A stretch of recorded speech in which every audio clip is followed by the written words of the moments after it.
Tides of guilt. The air over the Carter farm carried the smell of salt and wet grass before the sun had fully cleared the marsh.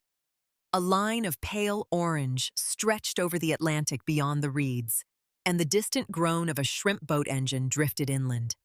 Dew clung to the fence posts and the quiet fields waiting for morning. Billy Carter leaned on the gate beside the goat pen and watched the sky change color. The goats shuffled behind him, nudging one another as they waited for feed. Routine had always settled him. Same chores, same sounds, same stretch of land beneath his boots. The latch on the pen hung open. Billy stared at it for a long moment before stepping forward. He knew he had closed it the night before. He always did. The animals never got out, not once in 15 years. The goats were still inside. A gull cried somewhere out over the marsh. Billy shut the latch slowly, testing the metal as if it might explain itself. The hinge creaked the same way it always had. Bootsteps crunched on the gravel path behind him. "You already out here?" Bess approached from the house carrying 2 steaming mugs. The morning breeze tugged strands of her dark hair loose from the tie at the back of her head. Billy accepted the coffee, but kept looking at the gate. "You forget to shut it?" she asked. "No." She waited a second. "Well," Bess said lightly, "then maybe you just don't remember." Billy took a drink and said nothing. The kitchen window glowed yellow behind her. Inside, Landon and May were arguing over cereal, their voices drifting faintly across the yard. The world looked exactly the way it always had.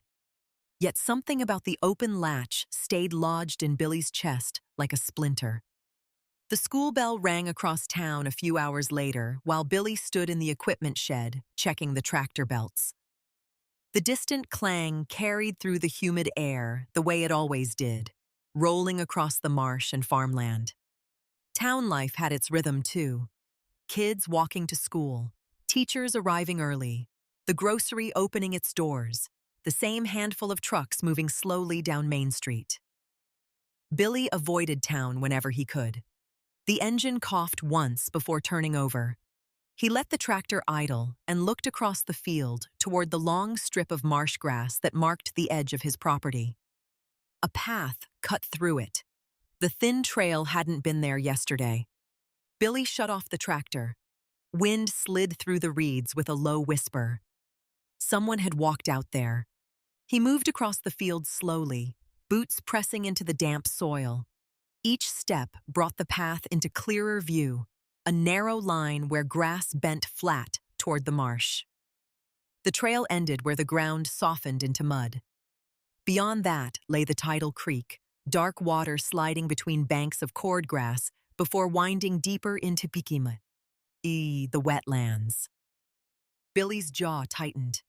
He hadn't been out here in years. The marsh shifted quietly under the morning tide. Nothing moved. A small shape rested near the edge of the mud. Billy stepped closer.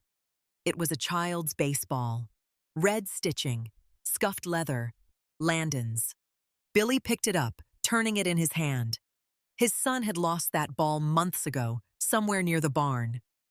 A mosquito whined past his ear. The marsh breathed slowly. Billy shoved the ball into his pocket and walked back toward the house without looking behind him.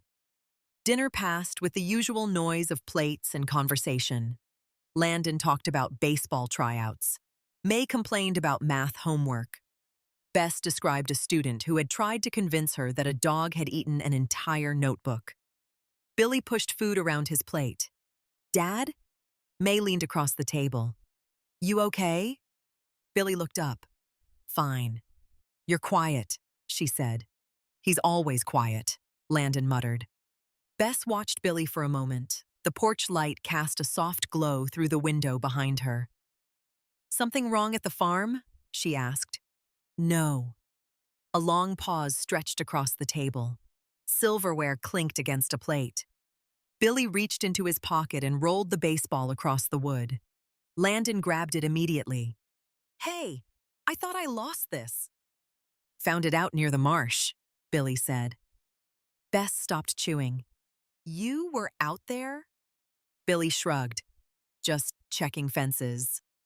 The look on her face lingered a second longer than usual before she returned to her meal. Night settled slowly across the farm. Crickets took over the fields. The breeze carried the distant smell of tide water drifting inland through the reeds. Billy lay awake beside Bess, staring at the ceiling fan turning in slow circles. The house creaked quietly around them.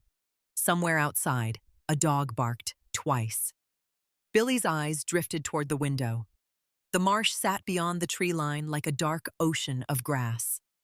He closed his eyes. A sound woke him later. Wood shifting under weight. Billy sat up. The hallway outside the bedroom lay dark. Another creak.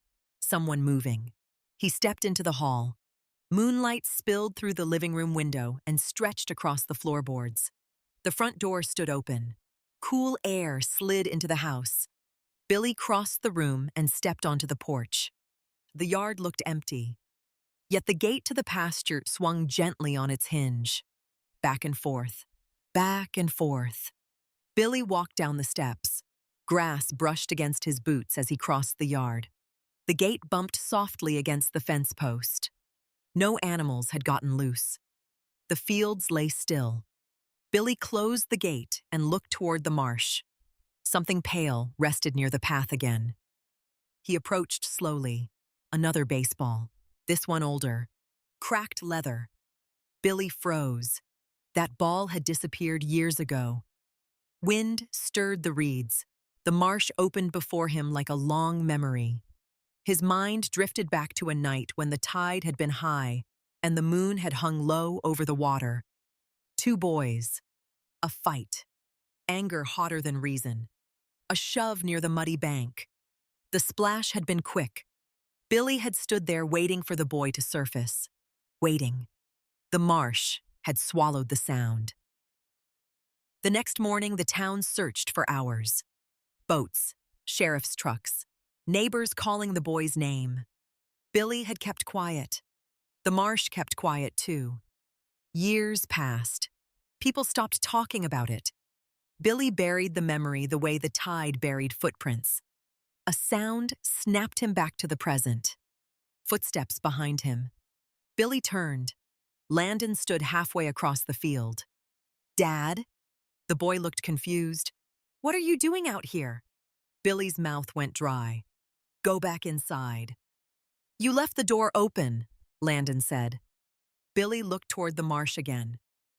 The baseball lay in the mud where he had dropped it. A slow realization crept through him.